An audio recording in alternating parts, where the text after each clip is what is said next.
চাকরি পরীক্ষায় বারবার আসে আমরা আরেকটি সমাধান দেখি।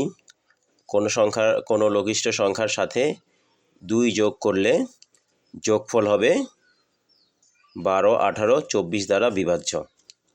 তাহলে যেহেতু আমাদের লঘিষ্ঠ সংখ্যা বলছে সেক্ষেত্রে আমাদের এই অঙ্কে কী করতে হবে? লসাগু বের করতে হবে। আচ্ছা, তাহলে আমাদের কার লসাগু বের করতে হবে? 12, 18, 24 বের করার পর এখান থেকে আমাদের 2কে বিয়োগ করে দিলেই আমাদের সেই লঘিষ্ঠ সংখ্যা হয়ে যাবে। আচ্ছা, তাহলে আমাদের প্রথমেই লসাগু বের করতে হবে। তাহলে 12, 18, 24-এর লসাগু কত? এখানে সবচেয়ে বড় হচ্ছে 24। 24 লসাগু হওয়ার সম্ভাবনা আছে, কিন্তু 24কে 12 দ্বারা ভাগ যায়, কিন্তু 18 দ্বারা ভাগ যায় না। সেহেতু 24-এর সাথে 2 গুণ করলে 48 হয়। এই 48কেও 12 দ্বারা ভাগ যায়, কিন্তু 18 দ্বারা ভাগ যায় না।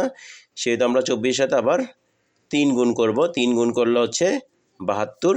এই 72কে 18 দ্বারা ভাগ যাচ্ছে, তাহলে আমাদের লসাগু হচ্ছে 72। তাহলে আমরা যদি এইখান থেকে 2 বিয়োগ করে দেই তাহলে আমাদের কি 70 হচ্ছে কি লঘিষ্ঠ সংখ্যা।